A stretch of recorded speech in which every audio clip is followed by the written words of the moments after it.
বন্ধুকে পিঠে তুলে নিয়ে পাহাড়ে চড়তে থাকে। ঠিক সেভাবেই যেভাবে তার পূর্বপুরুষ এলিয়া শূকর ছানাকে পিঠে করে পাহাড়ে উঠত। পাহাড়ে উঠে তারা সবুজ গাছপালা, পানির ঝর্ণা আর স্যামের সেই পেঁয়াজ দেখতে পায়। তারা পেট ভরে পেঁয়াজ খায় আর পানি পান করে। স্ট্যানলি আনমনে সেই গানটা গাইতে শুরু করে, যা তাদের পরিবারে বংশ পরম্পরায় গাওয়া হতো। এটা আসলে সেই গানটাই ছিল যা এলিয়া শূকরকে পানি খাওয়ানোর সময় গাইতো।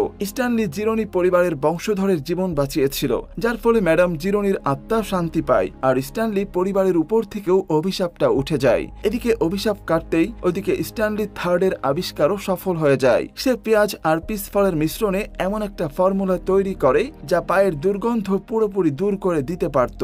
পরের দিন সকালে জিরো স্বীকার করে যে জুতোটা সেই চুরি করেছিল। সে একটা শেল্টার থেকে জুতোটা নিয়ে পালাচ্ছিল, কারণ সে জানতো না যে ওটা অত বিখ্যাত। পুলিশ তাড়া করলে সে জুতাটা একটা ব্রিজের উপর থেকে ফেলে দেয়, আর তখনই এটা সোজা এসে পড়ে স্ট্যানলির মাথায়। অন্যদিকে স্ট্যানলির আইনজীবী তাকে ছাড়াতে ক্যাম্পে পৌঁছায়, কারণ কোর্ট জানতে পেরেছিল যে স্ট্যানলি নির্দোষ, কিন্তু ওয়ার্ডেন তাকে তাড়িয়ে দেয়। তখন আইনজীবী বলে যে পরের বার সে পুলিশ নিয়ে আসবে। এরপর স্ট্যানলি আর জিরো আবার সেই গর্ত খোঁড়ার জায়গায় ফিরে যায় আর সেই জায়গাটা খুঁজতে থাকে যেখানে লিপস্টিকের টিউবটা পাওয়া গিয়েছিল। তারা জায়গাটা খুঁজে পায় আর খুঁড়তে শুরু করে। অবশেষে তারা ধনসম্পদের সেই বাক্সটা খুঁজে পায়। ঠিক তখনই ওয়ার্ডেন আর মিস্টার স্যার সেখানে চলে আসে, কিন্তু সাথে সাথেই অনেকগুলো বিষাক্ত গিরগিটি এসে স্ট্যানলি, জিরো আর বাক্সটাকে ঘিরে ফেলে। দেখে মনে হচ্ছিল যেন গিরগিটিগুলো বক্সটাকে রক্ষা করছে। পেঁয়াজ খাওয়ার ফলে তাদের শরীর থেকে এমন একটা গন্ধ বেরোচ্ছিল যার জন্য গিরগিটিগুলো তাদেরকে কামড়াচ্ছিল না। ওয়ার্ডেন অপেক্ষা করতে থাকে যে গিরগিটিগুলো তাদেরকে মেরে ফেলবে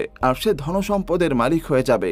সকাল হতেই সেখানে সেই আইনজীবী পুলিশ নিয়ে হাজির হয়। ওয়ার্ডেন মিথ্যা গল্প শোনায় যে ছেলেরা তার অফিস থেকে বাক্সটা চুরি করে পালাচ্ছিল, কিন্তু তখনই জিরো দেখায় যে বাক্সটার উপর স্ট্যানলি ইয়েলনার্সের নাম লেখা আছে, যার ফলে তারা নির্দোষ প্রমাণিত হয়। আইনজীবী স্ট্যানলিকে নিয়ে যেতে চাইলে সে জিরোকে ছাড়া যেতে রাজি হয় না। যখন জিরোর ফাইল খোঁজা হয় তখন দেখা যায় যে ফাইলটা উধাও হয়ে গেছে। পুলিশ তদন্ত করে জানতে পারে যে মিস্টার স্যার একজন পলাতক অপরাধী আর পেন্ডেন্সকিও কোনো ডাক্তার নয়, তাই ওয়ার্ডেন সহ তাদের দুজনকেও গ্রেপ্তার করা হয়। আর তখনই হঠাৎ করে সেখানে বৃষ্টি নামতে শুরু করে, যা দেখে সব ছেলেরা আনন্দে নাচতে শুরু করে। কিছুদিন পর স্ট্যানলি আর জিরো তাদের পরিবারের সামনে বাক্সটা খোলে, যার মধ্য থেকে প্রচুর ধনসম্পদ আর কিছু শেয়ারের কাগজ বেরোয়।